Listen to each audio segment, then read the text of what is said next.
പ്രിയപ്പെട്ട KM ഷാജി സാഹിബ് ഇങ്ങോട്ട് വരുന്നുണ്ട്. പ്രിയപ്പെട്ട ആര്യാടൻ ഷൗക്കത്തും ഇവിടെ വേദിയിലുണ്ട്. ഐക്യജനാധിപത്യ മുന്നണിയുടെ സമുന്നതരായ നേതാക്കളൊക്കെ ഈ വേദിയിൽ വന്നിട്ടുണ്ട്. അപ്പോൾ നിലമ്പൂരിലേക്ക് കേരളം ഉറ്റുനോക്കുകയാണ്. അങ്ങനെ ഉറ്റുനോക്കുന്ന സമയത്ത് നമ്മുടെ ആ പാരമ്പര്യം, നിയോജക മണ്ഡലത്തിലെ മുസ്ലിം ലീഗിന്റെ രാഷ്ട്രീയ ജാഗ്രതാ സമ്മേളനമാണ് നമ്മൾ ഇവിടെ നടത്തുന്നത്. ഒരു തെരഞ്ഞെടുപ്പിന്റെ ഔദ്യോഗിക നടപടിക്രമങ്ങളിലേക്ക് കടന്ന് നമ്മൾ ഐക്യജനാധിപത്യ മുന്നണിയുടെ പ്രവർത്തനങ്ങളുടെ ചിട്ടയൊപ്പിച്ചു തുടങ്ങുന്നതിന്റെ മുമ്പേ ഇവിടെ UDF തുടങ്ങും.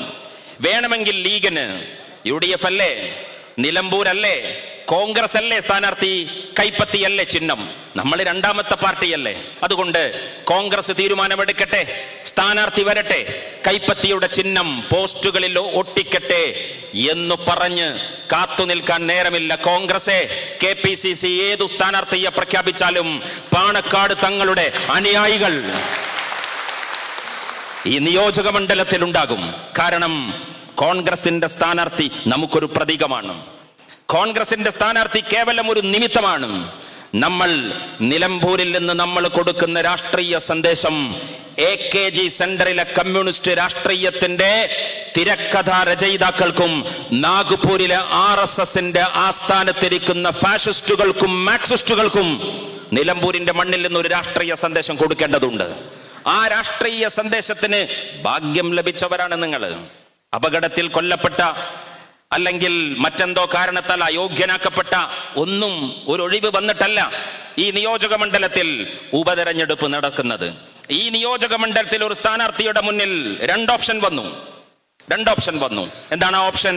ആ ഓപ്ഷൻ ഇപ്പോൾ ഭരണം നടക്കുന്ന ഈ പിണറായി സിൻഡിക്കേറ്റിന്റെ നയനിലപാടുകളുടെ മുമ്പിൽ പഞ്ചപുച്ഛമടക്കി നിന്ന് തന്റെ MLA യുടെ പദവിയെ സാങ്കേതികമായി സംരക്ഷിച്ച് ഈ മുന്നണി രാഷ്ട്രീയത്തിന്റെ ഉച്ഛിഷ്ടത്തിന്റെ സൗകര്യങ്ങളും സൗജന്യങ്ങളും ആസ്വദിച്ച് മുന്നോട്ടു പോകുന്ന ഓപ്ഷൻ ഒന്ന്. വേറൊരു ഓപ്ഷൻ, ജീവിക്കുന്ന കാലത്ത് അന്തസ്സോടെ ജീവിച്ച് നെറികേടുകൾക്കെതിരെ വിരൽ ചൂണ്ടി പ്രതികരിക്കുന്ന ഒരു ഓപ്ഷൻ വന്നപ്പോ പിണറായി വിജയന്റെ കാലുകഴുകി കുമിഞ്ഞു നിൽക്കാൻ പറയുമ്പോൾ മുട്ടിലഴഞ്ഞ് ജീവിക്കുന്ന അപമാനമുള്ള ജീവിതം നിലമ്പൂരിലെ ജനങ്ങൾക്ക് ഞാൻ കൊടുക്കുന്നില്ല എന്ന് പറഞ്ഞ് പിണറായി വിജയനോട് കലഹിച്ചിറങ്ങിപ്പോന്ന ഒരു നിയോജക മണ്ഡലം. ആ അർത്ഥത്തിൽ അദ്ദേഹം ഉയർത്തിയ രാഷ്ട്രീയ പ്രശ്നങ്ങളുണ്ട്. ആ പ്രശ്നം ഇന്നും അന്തരീക്ഷത്തിൽ അതിപ്രസക്തമായി നിലകൊള്ളുന്നു എന്ന ഒരു രാഷ്ട്രീയ സാഹചര്യത്തിലാണ് നമ്മൾ ഈ തെരഞ്ഞെടുപ്പിനെ നേരിടുന്നത്. പ്രിയപ്പെട്ട അൻവർ ഉയർത്തിയ ഇവിടുത്തെ ഒരു ജനപ്രതിനിധി എന്ന നിലയിൽ ഞങ്ങൾ രാഷ്ട്രീയമായി പോരാട്ടം നടത്തിയതല്ലേ അൻവറിനോട്? ഞങ്ങൾ തമ്മിലുള്ള വേറെന്തെങ്കിലും അണ്ടർസ്റ്റാൻഡിംഗ് ആണോ? ഒന്നുമല്ലല്ലോ. ഇത് കൃത്യമായ സുതാര്യമായ രാഷ്ട്രീയ നിലപാടിന്റെ പേരിലല്ലേ ഇപ്പോൾ ഈ നിലമ്പൂർ നിയോജക മണ്ഡലത്തിൽ ഒരു ഉപതെരഞ്ഞെടുപ്പ് ആസന്നമായിരിക്കുന്ന സാഹചര്യം വന്നിരിക്കുന്നത്? അതുകൊണ്ട് അൻവർ ഉയർത്തിയ രാഷ്ട്രീയം ഞങ്ങൾ സ്നേഹപൂർവ്വം പറയാണ്.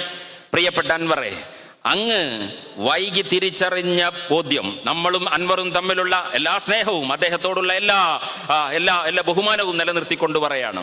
പിണറായി വിജയൻ എന്ന് പറയുന്ന ഈ രാഷ്ട്രീയമായ ഈ ദുരന്തം, ആ ദുരന്തത്തെ അങ്ങ് ഞങ്ങളും നിങ്ങളും തമ്മിലുള്ള ഒരു ചെറിയ വ്യത്യാസം, നിങ്ങള് കൊണ്ടറിഞ്ഞതാണ്, ഞങ്ങൾ കണ്ടറിഞ്ഞതാണ് എന്ന വ്യത്യാസമാണ്. ഞങ്ങളിത് നേരത്തെ വിരൽ ചൂണ്ടിയതാണ്. ഞങ്ങൾ പറഞ്ഞ യാഥാർത്ഥ്യത്തിനപ്പുറം പുതിയതായിട്ട് പ്രിയപ്പെട്ട അൻവർ ഒന്നും പറഞ്ഞിട്ടില്ല. അദ്ദേഹം അത് പറയുമ്പോ അദ്ദേഹത്തിന്റെ അനുഭവത്തിന്റെ അടിസ്ഥാനത്തിൽ, UDF പറയുമ്പോ പല അർത്ഥത്തിൽ അതിനെ സംശയിച്ചേക്കാം. നിങ്ങളൊരു പ്രതിപക്ഷ പാർട്ടിയല്ലേ, നിങ്ങൾ പിണറായി വിജയന്റെ ശത്രുവിന്റെ പക്ഷത്ത് നിൽക്കുന്നത് കൊണ്ട് പറയുകയല്ലേ എന്നൊക്കെ ആളുകൾ തെറ്റിദ്ധരിച്ചേക്കാം. പക്ഷെ പിണറായിയുടെ ക്യാബിനിൽ നിന്ന്, അദ്ദേഹത്തിന്റെ കൂടാരത്തിൽ നിന്ന് ഈ ഭരണാധികാരി ഇദ്ദേഹം നഗ്നനാണ് എന്ന് തുണിപ്പൊക്കി അദ്ദേഹത്തെ കേരളത്തിന്റെ പ്രബുദ്ധ സമൂഹത്തിന്റെ മുമ്പിൽ കാണിച്ചു കൊടുത്ത് അദ്ദേഹം ഇറങ്ങി വരികയാണ്. ഇപ്പോൾ കേരളം അത് കൂടുതൽ വിശാലമായ അർത്ഥത്തിൽ ചർച്ച ചെയ്തുകൊണ്ടിരിക്കുകയാണ്. നമ്മളെ സംബന്ധിച്ചിടത്തോളം അൻവർ ഉയർത്തിയ പ്രശ്നങ്ങൾ നമ്മുടെ മുന്നിൽ, ഞാൻ നേരത്തെ പറഞ്ഞ പോലെ അതൊരു പ്രതീകാത്മകമായ വിഷയം മാത്രമാണ്. നമ്മൾ ഈ ഭരണകൂടത്തെ ഒരു സോഷ്യൽ ഓഡിറ്റിങ്ങിന് വിധേയമാക്കുകയാണ്. കേരളത്തിന്റെ പൊതുസമൂഹം ഇന്ന് അനുഭവിക്കുന്ന പ്രശ്നങ്ങൾ, ആ പ്രശ്നങ്ങളെ വിശകലനം ചെയ്തു കഴിഞ്ഞാൽ, ആ പ്രശ്നത്തിന്റെ നാരായ വേരിനെ പരിശോധിച്ചാൽ നാട് ഭരിക്കുന്ന ഭരണകൂടത്തിന് ഉത്തരവാദിത്തമുണ്ട് എന്ന് നമുക്ക് ബോധ്യമാകും. ഇപ്പോൾ UDFന്റെ രാപ്പകൽ സമരം നടത്തുകയാണ്. എല്ലാ പഞ്ചായത്ത് മുനിസിപ്പൽ തലങ്ങളിലും നമ്മൾ പ്രക്ഷോഭം നടത്തുകയാണ്. ജനകീയാസൂത്രണം എന്ന ഓമന പേരിട്ടുകൊണ്ട് അധികാര വികേന്ദ്രീകരണത്തെ അട്ടിമറിച്ച കമ്മ്യൂണിസ്റ്റ് ഭരണകൂടത്തിനെതിരെ നമ്മൾ വിരൽ ചൂണ്ടുമ്പോ നമ്മൾ പറയുന്ന കേന്ദ്രീകരണത്തിൽ ഒരു ഉദാഹരണം, ബാറുകൾക്ക് ലൈസൻസ് കൊടുക്കുന്ന ഏറ്റവും പുതിയ ഭരണകൂടത്തിന്റെ തീരുമാനം എന്താണ്? കല്യാണ പാർട്ടികളിൽ ഇവിടുത്തെ ഇവന്റ് മാനേജ്മെന്റ് കാറ്ററിംഗ് ഗ്രൂപ്പുകളോട് നിങ്ങളുടെ മെനു ലിസ്റ്റിൽ വെൽക്കം ഡ്രിങ്കിന്റെ കൂടെ, നിങ്ങളുടെ മെയിൻ മീൽസിന്റെ കൂടെ വേണമെങ്കിൽ നിങ്ങൾക്ക് മദ്യവും ഉൾപ്പെടുത്താം. ഭരണകൂടം എന്ന നിലയിൽ ഞങ്ങൾക്ക് വിയോജിപ്പില്ല എന്ന ഏറ്റവും പുതിയ വെളിപാട് പിണറായിയുടെ ഭരണകൂടം കൊടുത്തിരിക്കുന്നു. മദ്യത്തിന്റെ പാർട്ടിയിൽ, കല്യാണങ്ങളുടെ പാർട്ടിയിൽ മദ്യം വരട്ടെ, പഞ്ചനക്ഷത്ര ക്രൂയിസുകളിൽ മദ്യം വരട്ടെ, ഡ്രൈ ഡേ ദിവസങ്ങളിൽ മദ്യം കൊടുക്കുന്നതിനുള്ള നയം ഇളവ് ചെയ്തിരിക്കുന്നു. പ്രിയപ്പെട്ട നിലമ്പൂരുകാരെ, നമ്മുടെ മുമ്പിലില്ലേ അഫാൻ? ആ ഉമ്മ പറഞ്ഞത് ഞാൻ നെഞ്ചുടുപ്പോടെ നമ്മളൊക്കെ കേട്ടതാണ്. എന്റെ കഴുത്തു ഞെരിച്ച് ഞാൻ മരിക്കാൻ പോകുന്നതിന്റെ മുമ്പേ എന്റെ മോൻ എന്നോട് പറഞ്ഞു, ഉമ്മ ക്ഷമിക്കണേ, നിങ്ങൾ എന്നോട് ക്ഷമിക്കണേ എന്ന് എന്റെ മോന് പറഞ്ഞു എന്നാണ്. ഉമ്മയെ കൊന്നു, എളാമയെ കൊന്നു, കുടുംബത്തിൽ 5 പേരെ കൊന്നു, കാമുകിയെ കൊന്നു, മുഴുവൻ പേരെയും കൊല്ലുന്നു. ഞാൻ ചോദിക്കട്ടെ, MDMA എന്നുള്ളത് PhD ആണ്, PG ആണ്. നേരെ PhDക്കും PGക്കും അഡ്മിഷൻ ഇല്ല. അതിന് ഡിഗ്രി കഴിയണം, അതിന് 10ാം ക്ലാസ് കഴിയണം, അതിന് മദ്യം കുടിക്കണം, മദ്യത്തിൽ നിന്ന് കഞ്ചാവിലേക്ക് പോകണം. മദ്യവും കഞ്ചാവും വീര്യം വരാതിരിക്കുമ്പോ സിന്തറ്റിക് ലഹരി വസ്തുക്കളെ നമ്മുടെ ചെറുപ്പം, നമ്മുടെ യൗവനം ഉപയോഗിക്കും. കേരളത്തെ സമ്പൂർണമായ മദ്യനിരോധനത്തിലേക്ക് പ്രബുദ്ധമായ മലയാളിയെ നമ്മൾ പിടിച്ചു കൊണ്ടുപോയി. കേരളത്തിന് വളരാൻ സാധിക്കുന്നത് എങ്ങനെയാണ്? നമ്മുടെ മാൻ പവർ ആണ്, നമ്മുടെ ഹ്യൂമൻ റിസോഴ്സ് ആണ്. ലോകത്തിലെ മുഴുവൻ മൾട്ടിനാഷണൽ കമ്പനിയും മലയാളിയുടെ ബ്രെയിന് വേണ്ടി കാത്തിരിക്കുകയാണ്. ലോകത്തിലെ ബ്യൂറോക്രാറ്റുകളും ടെക്നോക്രാറ്റുകളും. അമേരിക്കയിലെ ന്യൂയോർക്ക് പട്ടണത്തിലെ ജനറൽ ആശുപത്രിയിലെ സർജന്റെ മരണം നടക്കുമ്പോൾ നമ്മൾ അറിയും കേരളത്തിലെ ഒരു മലയാളി ഡോക്ടറാണ്. നമ്മുടെ എയിംസിലെ കുട്ടികൾ, നമ്മുടെ IIT-യിലെ കുട്ടികൾ, നമ്മുടെ IIM-ലെ കുട്ടികൾ ലോകത്തിലെ വമ്പൻ കമ്പനികളുടെ തലപ്പത്ത് അതിന്റെ മാർഗദർശികളായി പ്രവർത്തിക്കുന്നു. ഞങ്ങൾ അങ്ങനെയാണ് കേരളത്തെ വിഭാവന ചെയ്തത്. അങ്ങനെ വിഭാവന ചെയ്തപ്പോ UDF-ന്റെ ഭരണകാലഘട്ടത്തിൽ അബ്ദുൾ റബ്ബ് കേരളത്തിന്റെ വിദ്യാഭ്യാസ മന്ത്രിയായപ്പോ മലയാളിയോട് പറഞ്ഞു, നമുക്ക് ഓക്സ്ഫോർഡ് വേണം, നമുക്ക് ടെക്സാസ് വേണം, നമുക്ക് മെസാച്യൂസെറ്റ്സ് വേണം, നമുക്ക് ലോകത്തിലെ സർവകലാശാലകളുടെ ഓഫ് ക്യാമ്പസ് വേണം. ഞങ്ങൾ തിരുവനന്തപുരത്തെ കോവളത്ത് യോഗം വിളിച്ചു. ശ്രീനിവാസൻ എന്ന് പറയുന്ന കേരളത്തിന്റെ ഡിപ്ലോമാറ്റിനെ കൊണ്ട് ഞങ്ങൾ അസൈൻമെന്റ് ചെയ്യിപ്പിച്ചു. കേരളത്തിലേക്ക് വിദേശ സർവകലാശാലകളുടെ ഓഫ് ക്യാമ്പസുകളെ ക്ഷണിച്ചു വരുത്തി. നമ്മുടെ കുട്ടികൾ വിദേശത്ത് പോകാതെ, വിദേശത്തേക്ക് പോകാനുള്ള പണം ചെലവഴിക്കാതെ കേരളത്തിന്റെ ഓണവും കേരളത്തിന്റെ വിഷുവും കേരളത്തിന്റെ പെരുന്നാളും ആഘോഷിച്ചും ആസ്വദിച്ചും കൊണ്ട് നിങ്ങളുടെ വീടുകളിൽ നിന്ന് പുറപ്പെട്ട് കേരളത്തിൽ നിന്നുകൊണ്ട് തന്നെ ഓക്സ്ഫോർഡും കാംബ്രിഡ്ജിന്റെയും സർട്ടിഫിക്കേഷന്റെ സാധ്യതയിലേക്ക് ഞങ്ങൾ വാതിൽ തുറന്നപ്പോ വേട്ടപ്പട്ടികളെ അടിച്ചുവിട്ടു CPM-ന്റെ വേട്ടപ്പട്ടികൾ. ആ വേട്ടപ്പട്ടികളുടെ ആൾക്കൂട്ടത്തിന്റെ പേര് SFI എന്നാണ്. SFI-യുടെ വേട്ടപ്പട്ടികൾ തിരുവനന്തപുരത്ത് അബ്ദുൾ റബ്ബിന്റെ ഈ ആലോചനാ യോഗത്തിന്റെ അസൈൻമെന്റിന്റെ ഫയൽ കയ്യിൽ പിടിച്ചിരുന്ന ശ്രീനിവാസന്റെ മുഖത്തടിച്ചു ഈ വേട്ടപ്പട്ടികൾ. എന്നിട്ട് കേരളത്തിന്റെ സാധ്യതയെ മുഴുവൻ അവർ യു-ടേൺ അടിച്ചു. നിസ്സഹായരായി നമുക്ക് നോക്കി നിൽക്കേണ്ടി വന്നു. ഞങ്ങൾ പറയുന്നത്, ഞങ്ങൾ ഒരു വശത്ത് കേരളത്തിന്റെ വിദ്യാർത്ഥികളെ കഴിഞ്ഞ കൊല്ലം ഇവിടെ നിന്ന് മൈഗ്രേഷൻ നടത്തിയത്, അതിന്റെ കണക്കെടുക്കുക. നിങ്ങളുടെ കയ്യിലൊക്കെ ഗൂഗിളിലെ കഴിഞ്ഞ വർഷം കേരളത്തിൽ നിന്ന് വിദേശ രാജ്യങ്ങളിലേക്ക് മൈഗ്രേഷൻ നടത്തിയ കുട്ടികളുടെ കണക്ക് ലക്ഷക്കണക്കിന് വിദ്യാർത്ഥികളാണ്. ഹയർ എഡ്യൂക്കേഷന് റൈറ്റ് ഡെസ്റ്റിനേഷൻ അല്ല കേരളം എന്ന് മലയാളി തീരുമാനിച്ചിരിക്കുന്നു. നമ്മുടെ ക്യാമ്പസുകളൊക്കെ ഒഴിഞ്ഞു കിടക്കുകയാണ്. എല്ലാ ക്യാമ്പസുകളും, എല്ലാ പ്രധാനപ്പെട്ട സർവകലാശാലകളുടെ ക്ലാസ് മുറികളും ഒഴിഞ്ഞു കിടക്കുകയാണ്. നമ്മുടെ കുട്ടികൾ IELTS-ഉം TOEFL-ഉം എഴുതി വിദേശ രാജ്യങ്ങളിലേക്ക് പറക്കുകയാണ്. മറുവശത്ത് ഇവിടെ എന്തു സംഭവിക്കുന്നു? ജീവിക്കുന്ന, അവശേഷിക്കുന്നവർ MDMA-യുടെ പിന്നിൽ, ലഹരിയുടെ പിന്നിൽ. ഭരണകൂടമേ, പിണറായി വിജയനോട് ഞങ്ങൾ പറയാണ്, ഉമ്മയുടെ കഴുത്തു ഞെരിച്ചു കൊന്ന ഈ ചെറുപ്പക്കാരന്റെ കയ്യിൽ, കാമുകിയുടെ തലയടിച്ചു കൊന്ന ഈ ചെറുപ്പക്കാരന്റെ കയ്യിൽ മഴുകൊടുത്തതാരാണ്? ഞങ്ങൾ പറയും, കൗൺസിലർമാരെ, സാമൂഹ്യ പ്രവർത്തകരെ, ലഹരി വിരുദ്ധ ബോധവൽക്കരണം നടത്തുന്നവരെ, നിങ്ങളൊക്കെ ശാസ്ത്രീയമായി ബോധവൽക്കരണം നടത്തിക്കോ, വിശകലനം ചെയ്തോ. പക്ഷേ ഒരു ജനതയിലെ യൗവനത്തിന്റെയും കൗമാരത്തിന്റെയും അവരുടെ എനർജിയെ വഴിതിരിച്ചു വിട്ട്, അവരെ ലക്ഷ്യബോധമില്ലാത്തവരാക്കി, അവരെ നിരാശയുടെ വഴിയിൽ അവർ സഞ്ചരിക്കാൻ കാരണമായതിന്റെ പിന്നിൽ, അതിന്റെ രാഷ്ട്രീയ കാരണം കേരളം ഭരിക്കുന്ന ഭരണകൂടത്തിന്റെ നിലപാടാണ് എന്ന് ഒരു വട്ടം, രണ്ട് വട്ടം, മൂന്ന് വട്ടം ഞങ്ങൾ നിലമ്പൂരിലെ ഈ രാഷ്ട്രീയ സാഹചര്യത്തിൽ വിളിച്ചു പറയുകയാണ്. മദ്യം തുറന്നു കൊടുത്തു. പ്രാദേശിക ഭരണസമിതികളിൽ നിന്ന് മദ്യത്തിന്റെ ബാർ ലൈസൻസ് കൊടുക്കാനുള്ള അവകാശം ഇവർ പിടിച്ചു വാങ്ങി. തിരുവനന്തപുരത്തെ എക്സൈസ് മന്ത്രിയും ഭരണത്തിന് നേതൃത്വം കൊടുക്കുന്ന CPM-ഉം ആ പാർട്ടിയുടെ ഫണ്ടും അവരുടെ മേശപ്പുറത്ത് AKG സെന്ററിൽ അബ്കാരി കോൺട്രാക്ടർമാർ വെച്ചു കൊടുക്കുന്ന പണത്തിന്റെ കനത്തിനനുസരിച്ച് ഏത് പള്ളിയുടെയും അമ്പലത്തിന്റെയും മഹലിന്റെയും നടുവിൽ പഞ്ചനക്ഷത്ര മുതലാളിമാരുടെ ബാറുകൾ കൊണ്ടുവരാൻ നിങ്ങൾ അഴിച്ചുവിട്ട ഭൂതമാണ് MDMA-യുടെ രൂപത്തിൽ, കഞ്ചാവിന്റെ രൂപത്തിൽ ഇന്ന് കേരളത്തെ വിഴുങ്ങുന്നത് എന്നെ പ്രിയപ്പെട്ട പ്രബുദ്ധ മലയാളികളോട് നമ്മൾ വിളിച്ചു പറയുമ്പോ പഞ്ചായത്ത് തെരഞ്ഞെടുപ്പ് വരെ കാത്തിരിക്കേണ്ടി വരും കേരളത്തിലെ മുഴുവൻ ജനങ്ങൾക്കും. പക്ഷെ നിലമ്പൂരുകാരെ, നമ്മുടെ മുന്നിൽ നമ്മുടെ ചെറുപ്പക്കാരെ ഒറ്റിക്കൊടുത്ത, നമ്മുടെ വീടുകളിലെ കുട്ടികളുടെ ഭാവി തുലച്ച ഒരു ഭരണകൂടത്തെ ചോദ്യം ചെയ്യാൻ, അവർക്കെതിരെ വിരൽ ചൂണ്ടാൻ നമ്മുടെ മുമ്പിൽ അവസരം വന്നിരിക്കുന്നു. ആ അവസരത്തെ നമ്മൾ ഉപയോഗിക്കുക എന്നുള്ളതാണ്. ഞാൻ എൻ്റെ വാക്കുകൾ അവസാനിപ്പിക്കുകയാണ്. മലപ്പുറം എന്ന വാക്കിനെ പ്രശ്ന കലുഷിതമായ അർത്ഥത്തിൽ അതിനെ വായിക്കാൻ കേരളത്തിലല്ല, ഡൽഹിയിൽ പോയി കേരള ഹൗസിൽ പ്രത്യേകമായി സ്ക്രിപ്റ്റ് ചെയ്ത് എന്താ പിണറായി വിജയൻ പറഞ്ഞത്? കരിപ്പൂർ എയർപോർട്ട് മലപ്പുറത്ത്. ഈ മണ്ണതിന് സാക്ഷ്യം വഹിച്ച മണ്ണാണ് മലപ്പുറത്തിന്റെ മണ്ണ്.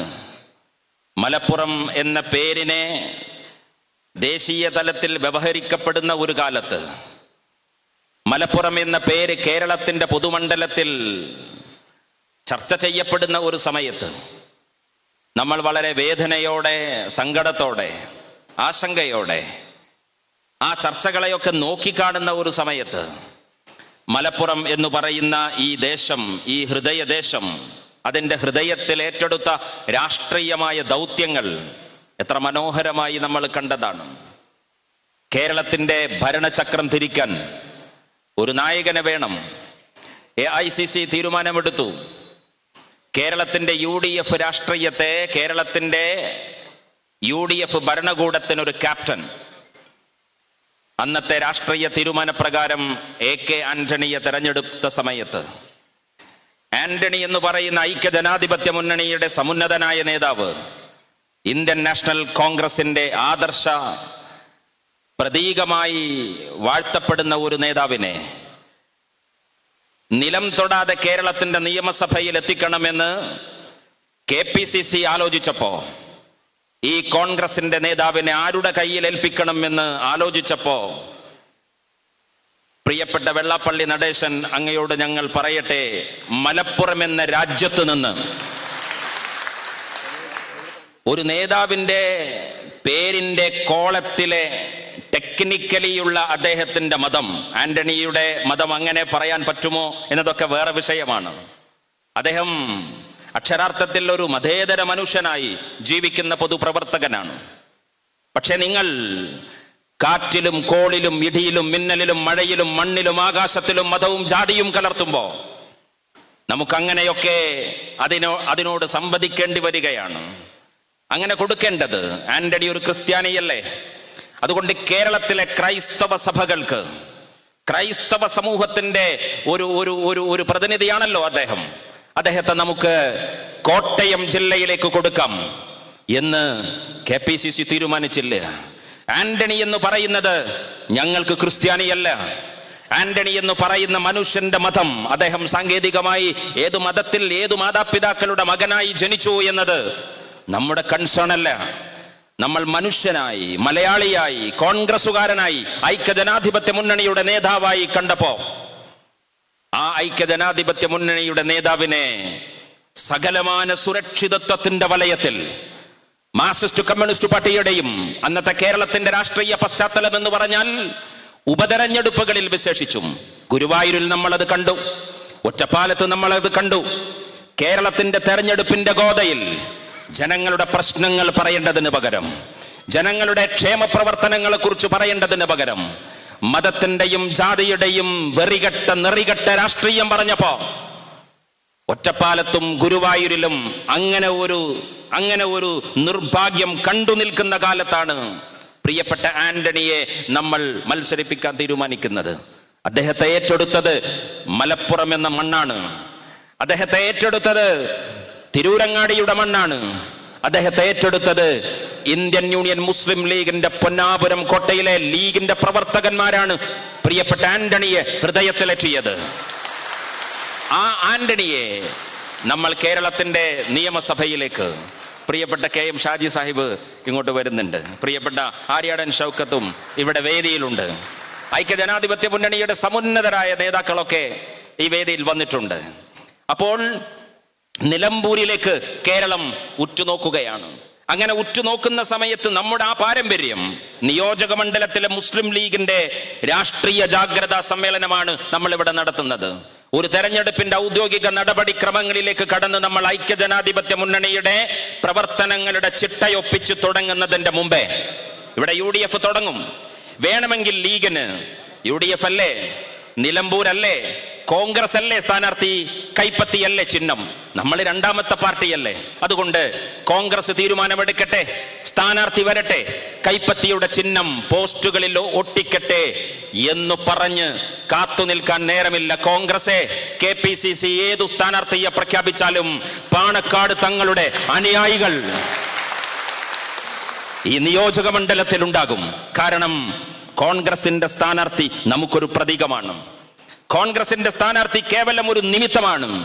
നമ്മൾ നിലമ്പൂരിൽ നിന്ന് നമ്മൾ കൊടുക്കുന്ന രാഷ്ട്രീയ സന്ദേശം AKG സെന്ററിലെ കമ്മ്യൂണിസ്റ്റ് രാഷ്ട്രീയത്തിന്റെ തിരക്കഥാ രചയിതാക്കൾക്കും നാഗ്പൂരിലെ RSSന്റെ ആസ്ഥാനത്തിരിക്കുന്ന ഫാഷിസ്റ്റുകൾക്കും മാർക്സിസ്റ്റുകൾക്കും നിലമ്പൂരിന്റെ മണ്ണിൽ നിന്ന് ഒരു രാഷ്ട്രീയ സന്ദേശം കൊടുക്കേണ്ടതുണ്ട്.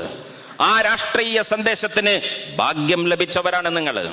അപകടത്തിൽ കൊല്ലപ്പെട്ട അല്ലെങ്കിൽ മറ്റെന്തോ കാരണത്താൽ അയോഗ്യനാക്കപ്പെട്ട ഒന്നും ഒരു ഒഴിവ് വന്നിട്ടല്ല ഈ നിയോജക മണ്ഡലത്തിൽ ഉപതെരഞ്ഞെടുപ്പ് നടക്കുന്നത്.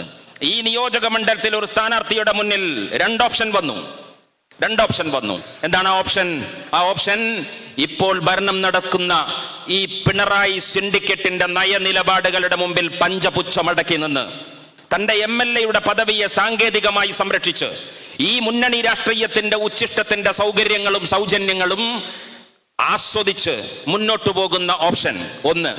വേറൊരു ഓപ്ഷൻ, ജീവിക്കുന്ന കാലത്ത് അന്തസ്സോടെ ജീവിച്ച് നെറികേടുകൾക്കെതിരെ വിരൽ ചൂണ്ടി പ്രതികരിക്കുന്ന ഒരു ഓപ്ഷൻ വന്നപ്പോ പിണറായി വിജയന്റെ കാലുകഴുകി കുമിഞ്ഞു നിൽക്കാൻ പറയുമ്പോൾ മുട്ടിലഴഞ്ഞ് ജീവിക്കുന്ന അപമാനമുള്ള ജീവിതം നിലമ്പൂരിലെ ജനങ്ങൾക്ക് ഞാൻ കൊടുക്കുന്നില്ല എന്ന് പറഞ്ഞ് പിണറായി വിജയനോട് കലഹിച്ചിറങ്ങിപ്പോന്ന ഒരു നിയോജക മണ്ഡലം. ആ അർത്ഥത്തിൽ അദ്ദേഹം ഉയർത്തിയ രാഷ്ട്രീയ പ്രശ്നങ്ങളുണ്ട്. ആ പ്രശ്നം ഇന്നും അന്തരീക്ഷത്തിൽ അതിപ്രസക്തമായി നിലകൊള്ളുന്നു എന്ന ഒരു രാഷ്ട്രീയ സാഹചര്യത്തിലാണ് നമ്മൾ ഈ തെരഞ്ഞെടുപ്പിനെ നേരിടുന്നത്. പ്രിയപ്പെട്ട അൻവർ ഉയർത്തിയ ഇവിടുത്തെ ഒരു ജനപ്രതിനിധി എന്ന നിലയിൽ ഞങ്ങൾ രാഷ്ട്രീയമായി പോരാട്ടം നടത്തിയതല്ലേ അൻവറിനോട്? ഞങ്ങൾ തമ്മിലുള്ള വേറെന്തെങ്കിലും അണ്ടർസ്റ്റാൻഡിംഗ് ആണോ? ഒന്നുമല്ലല്ലോ. ഇത് കൃത്യമായ സുതാര്യമായ രാഷ്ട്രീയ നിലപാടിന്റെ പേരിലല്ലേ ഇപ്പോൾ ഈ നിലമ്പൂർ നിയോജക മണ്ഡലത്തിൽ ഒരു ഉപതെരഞ്ഞെടുപ്പ് ആസന്നമായിരിക്കുന്ന സാഹചര്യം വന്നിരിക്കുന്നത്? അതുകൊണ്ട് അൻവർ ഉയർത്തിയ രാഷ്ട്രീയം ഞങ്ങൾ സ്നേഹപൂർവ്വം പറയാണ്. പ്രിയപ്പെട്ട അൻവറെ, അങ്ങ് വൈകി തിരിച്ചറിഞ്ഞ ബോധ്യം, നമ്മളും അൻവറും തമ്മിലുള്ള എല്ലാ സ്നേഹവും അദ്ദേഹത്തോടുള്ള എല്ലാ ബഹുമാനവും നിലനിർത്തിക്കൊണ്ട് പറയാണ്. പിണറായി വിജയൻ എന്ന് പറയുന്ന ഈ രാഷ്ട്രീയമായ ഈ ദുരന്തം, ആ ദുരന്തത്തെ അങ്ങ് ഞങ്ങളും നിങ്ങളും തമ്മിലുള്ള ഒരു ചെറിയ വ്യത്യാസം, നിങ്ങൾ കൊണ്ടറിഞ്ഞതാണ്, ഞങ്ങൾ കണ്ടറിഞ്ഞതാണ് എന്ന വ്യത്യാസമാണ്. ഞങ്ങളിത് നേരത്തെ വിരൽ ചൂണ്ടിയതാണ്. ഞങ്ങൾ പറഞ്ഞ യാഥാർത്ഥ്യത്തിനപ്പുറം പുതിയതായിട്ട് പ്രിയപ്പെട്ട അൻവർ ഒന്നും പറഞ്ഞിട്ടില്ല. അദ്ദേഹം അത് പറയുമ്പോ അദ്ദേഹത്തിന്റെ അനുഭവത്തിന്റെ അടിസ്ഥാനത്തിൽ, UDF പറയുമ്പോ പല അർത്ഥത്തിൽ അതിനെ സംശയിച്ചേക്കാം. നിങ്ങളൊരു പ്രതിപക്ഷ പാർട്ടിയല്ലേ, നിങ്ങൾ പിണറായി വിജയന്റെ ശത്രുവിന്റെ പക്ഷത്ത് നിൽക്കുന്നത് കൊണ്ട് പറയുകയല്ലേ എന്നൊക്കെ ആളുകൾ തെറ്റിദ്ധരിച്ചേക്കാം. പക്ഷെ പിണറായിയുടെ ക്യാബിനിൽ നിന്ന്, അദ്ദേഹത്തിന്റെ കൂടാരത്തിൽ നിന്ന് ഈ ഭരണാധികാരി ഇദ്ദേഹം നഗ്നനാണ് എന്ന് തുണിപ്പൊക്കി അദ്ദേഹത്തെ കേരളത്തിന്റെ പ്രബുദ്ധ സമൂഹത്തിന്റെ മുമ്പിൽ കാണിച്ചു കൊടുത്ത് അദ്ദേഹം ഇറങ്ങി വരികയാണ്. ഇപ്പോൾ കേരളം അത് കൂടുതൽ വിശാലമായ അർത്ഥത്തിൽ ചർച്ച ചെയ്തുകൊണ്ടിരിക്കുകയാണ്. നമ്മളെ സംബന്ധിച്ചിടത്തോളം അൻവർ ഉയർത്തിയ പ്രശ്നങ്ങൾ നമ്മുടെ മുന്നിൽ, ഞാൻ നേരത്തെ പറഞ്ഞ പോലെ അതൊരു പ്രതീകാത്മകമായ വിഷയം മാത്രമാണ്. നമ്മൾ ഈ ഭരണകൂടത്തെ ഒരു സോഷ്യൽ ഓഡിറ്റിങ്ങിന് വിധേയമാക്കുകയാണ്. കേരളത്തിന്റെ പൊതുസമൂഹം ഇന്ന് അനുഭവിക്കുന്ന പ്രശ്നങ്ങൾ, ആ പ്രശ്നങ്ങളെ വിശകലനം ചെയ്തു കഴിഞ്ഞാൽ, ആ പ്രശ്നത്തിന്റെ നാരായ വേരിനെ പരിശോധിച്ചാൽ നാട് ഭരിക്കുന്ന ഭരണകൂടത്തിന് ഉത്തരവാദിത്തമുണ്ട് എന്ന് നമുക്ക് ബോധ്യമാകും. ഇപ്പോൾ UDF-ന്റെ രാപ്പകൽ സമരം നടത്തുകയാണ്. എല്ലാ പഞ്ചായത്ത് മുനിസിപ്പൽ തലങ്ങളിലും നമ്മൾ പ്രക്ഷോഭം നടത്തുകയാണ്.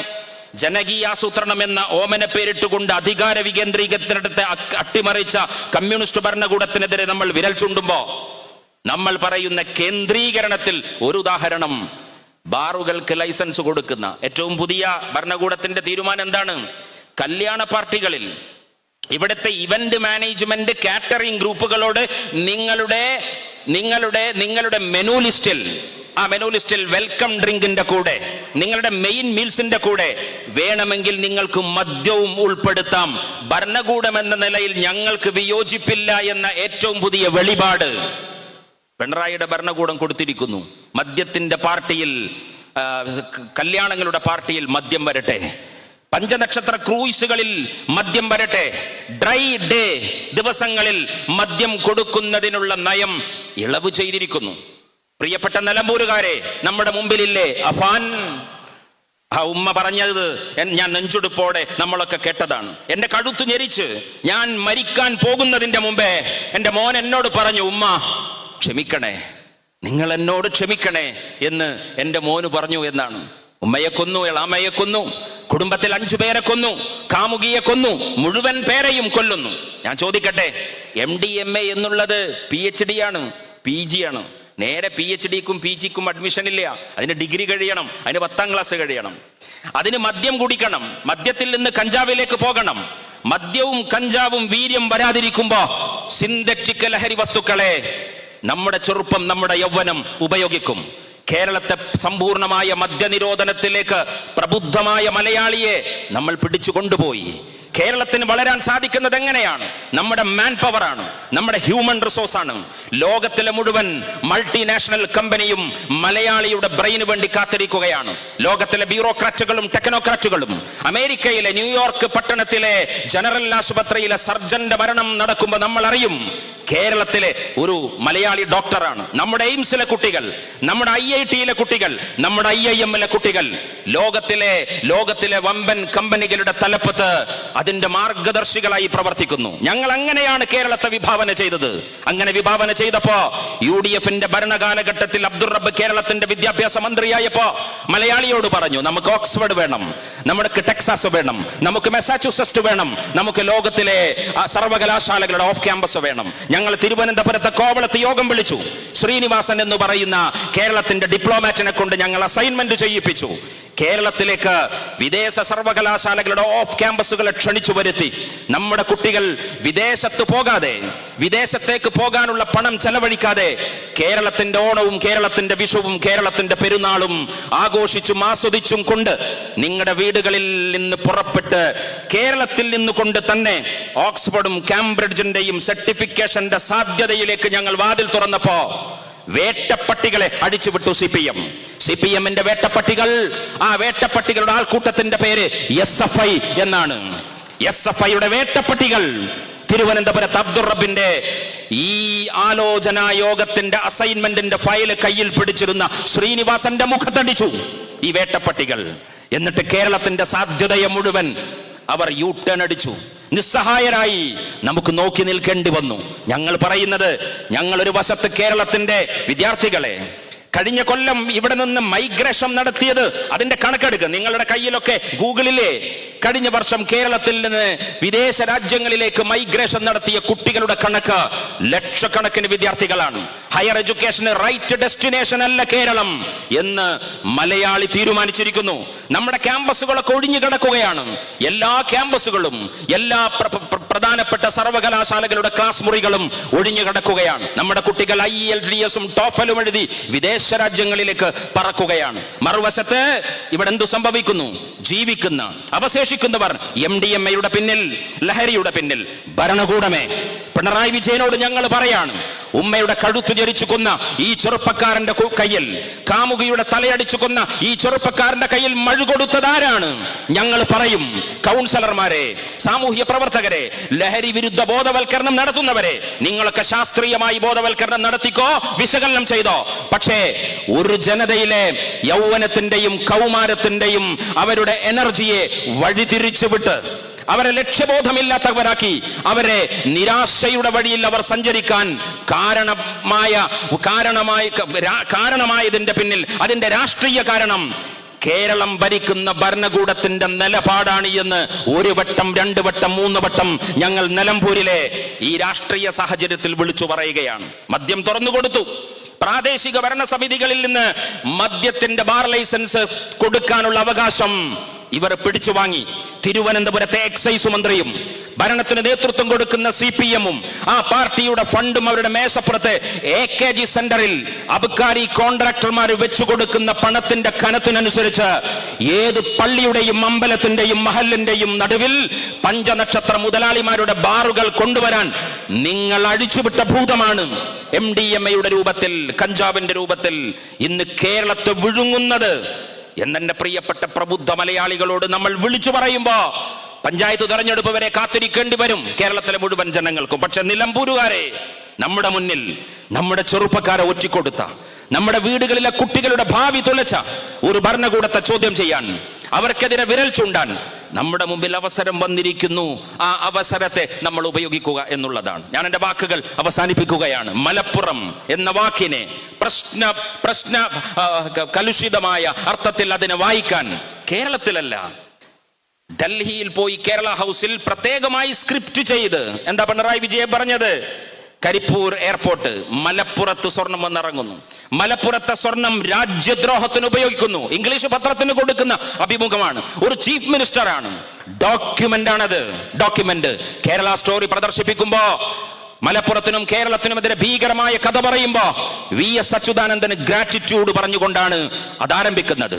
യോഗി ആദിത്യനാഥ് ലവ് ജിഹാദ് ഉദ്ധരിച്ച് രാജ്യത്തിലെ പ്രബലമായ ഒരു ന്യൂനപക്ഷത്തെ താറടിക്കുമ്പോ നിങ്ങളുടെ തെളിവ് എവിടെ എന്ന് ചോദിക്കുമ്പോ കമ്മ്യൂണിസ്റ്റ് മുഖ്യമന്ത്രിയെ ഉദ്ധരിക്കുകയാണ്. പിണറായി വിജയനും VS അച്യുതാനന്ദനും മാർക്സിസ്റ്റ് കമ്മ്യൂണിസ്റ്റ് പാർട്ടിയും മലപ്പുറം എന്ന് പറയുന്ന ദേശത്തെയും ഒരു പ്രബല ന്യൂനപക്ഷത്തെയും ആ അർത്ഥത്തിൽ ക്യാമ്പയിൻ ചെയ്യാൻ മെറ്റീരിയൽ കൊടുക്കുമ്പോ നമ്മൾ എന്തു വേണം എന്നാലോചന. വഖഫ് ഒരു മുസ്ലിം കൺസേൺ ആണോ? RSSന്റെ പ്രയോറിറ്റി പ്രകാരം ആദ്യം ഖബർസ്ഥാൻ പിടിക്കും, ആദ്യം മഹല്ല് പിടിക്കും, പിന്നെ ചർച്ച് പിടിക്കും, പിന്നെ ഗുരുദ്വാരകൾ പിടിക്കും. അങ്ങനെ ആ പിടിക്കുന്നതിന്റെ ലിസ്റ്റിലെ പ്രയോറിറ്റിയിലെ ആദ്യത്തെ പിടുത്തം നടത്തുന്നു എന്നുള്ളതാണ്. ഏക സിവിൽ കോഡിനെതിരെ നമ്മൾ പ്രതികരിക്കുമ്പോൾ ഇസ്ലാമിക ശരീഅത്തിന് വേണ്ടിയുള്ള കൺസേൺ അല്ല, ക്രിസ്ത്യൻ കോഡിന് വേണ്ടിയുള്ള കൺസേൺ കൂടിയാണത്. ഈ രാജ്യത്തിലെ സിഖ് മത വിശ്വാസികളുടെ കോഡുകൾക്ക് വേണ്ടിയുള്ള കൺസേൺ ആണ്. അതുകൊണ്ട് നിലമ്പൂരിലെ ഈ തെരഞ്ഞെടുപ്പ് നടക്കുമ്പോൾ ഞങ്ങൾ യൂത്ത് ലീഗ് വർഷങ്ങൾക്ക് മുമ്പ് 1992 തോന്നുന്നു ഡോക്ടർ MK മുനീർ സാഹിബ്, അദ്ദേഹം കേരളത്തിലെ യൂത്ത് ലീഗിന്റെ അധ്യക്ഷനായ കാലത്ത് ഞങ്ങൾ ഉയർത്തിയ മുദ്രാവാക്യം ഫാഷിസ്റ്റുകൾക്കും മാർക്സിസ്റ്റുകൾക്കുമെതിരെ യുവശക്തി എന്നാണ്. നിലമ്പൂരിൽ നമുക്ക് ഉയർത്താനുള്ള രാഷ്ട്രീയം അതാണ്.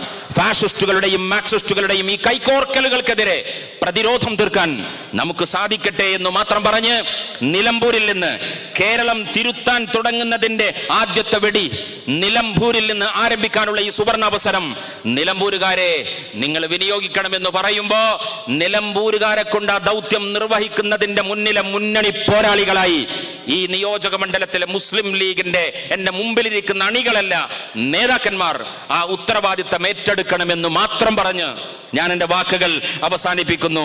ജയ് UDF.